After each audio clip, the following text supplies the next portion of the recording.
Hi, I'm Dr. Arthur Crosley, and welcome to Real World Pediatrics. So, today I want to talk about respect. Now, if you want your kids to be successful in life, and I know you do, you have to treat them with respect, even if you don't feel like it, and even though they give you problems.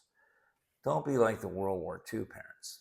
In those days, parents just chewed you out and told you to shut up. It was a different model of parenting, that's for sure. Wasn't a whole lot of respect there. I think it was the Depression of World War II that did that to them. Plus, their parents were very austere. Wasn't a whole lot of smiling going on in those days. Now, you have to remember that this was a pre-antibiotic age where a lot of people died of simple diseases. I want you to think of all the people they knew who had died before reaching the age of 20. With the Great Depression, World War II, and the lack of antibiotics, it must have been astronomical. Now, I'm willing to cut them some slack on that. It was a tough age. There was no time for messing around. Life was too short. But we don't live in that era anymore, and we know a lot more about parenting. Now, when I was a kid, my father told me to shut up so much, I thought it was my middle name.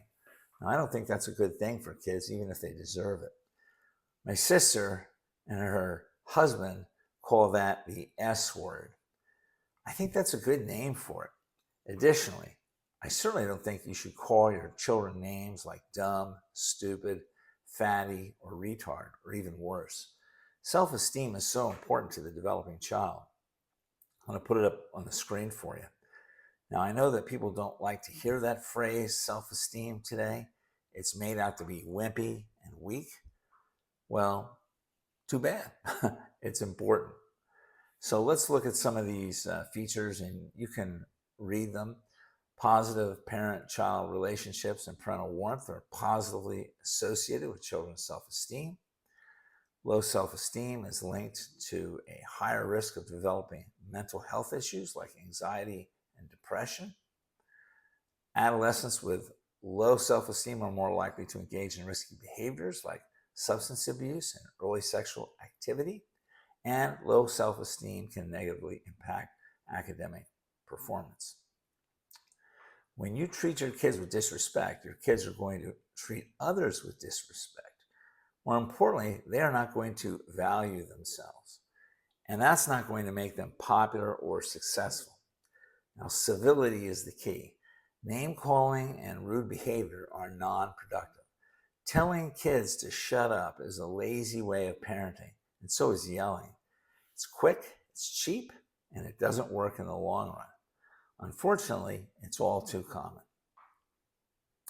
Okay, I would say about 10 years ago, I was walking along one of the hike and bikes in McAllen, which is where I live. Now, it was a Sunday morning, and I was walking south. Just ahead of me was a father who was running north. Trailing him was his daughter, who was about, I'd say, 8 years old. And she couldn't keep up with him, and she was sort of crying out to her father that she couldn't keep up. Anyway, they passed me, and they got about, I'd say, 25, 50 yards past me when I heard this loud, booming voice. Now, I'm not going to swear here. You can fill in the blanks. Move your A, you little effing B. Well, I stopped dead in my tracks, and I looked around to see if there was anybody else on the hike and bike. I never heard anything like that before. Now, there wasn't anybody there, so I knew it was the father who had said that to his little girl.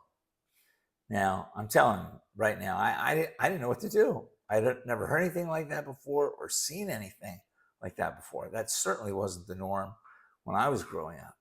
So I debated what I should do. Should I go after this guy and say something to him? Should I call a cop? I had to think about that for about 10 minutes. Well, I don't live too far away, so I went home to think about it. And then I decided I was going to go back and say something to the guy. But I was going to do it from my car because he was younger than me and he was all tatted up and he looked like he could kick my butt. So I caught up to him when he was crossing the road and I screamed out at him. I said, "Hey, you don't talk to a little girl like that." And he looks at me and he says, "Yeah, you get out of that car. I'm going to kick your butt." So I screamed at him again. And then I said to the little girl, "You don't listen to him when he talks to you like that?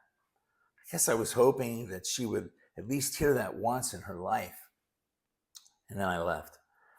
Now, I'm not saying this for virtue signaling. I'm saying that so that you know that there are people out there like that. Now, a friend of mine, when I told him the story, said to me that he wasn't surprised. He had heard parents speak like that to their kids frequently when he was young. Well, I'd never heard anything like that before. Now, if that's how you're talking to your child, I highly recommend that you don't. Your child is going to suffer when you use poor language like that, especially if it's directed at them.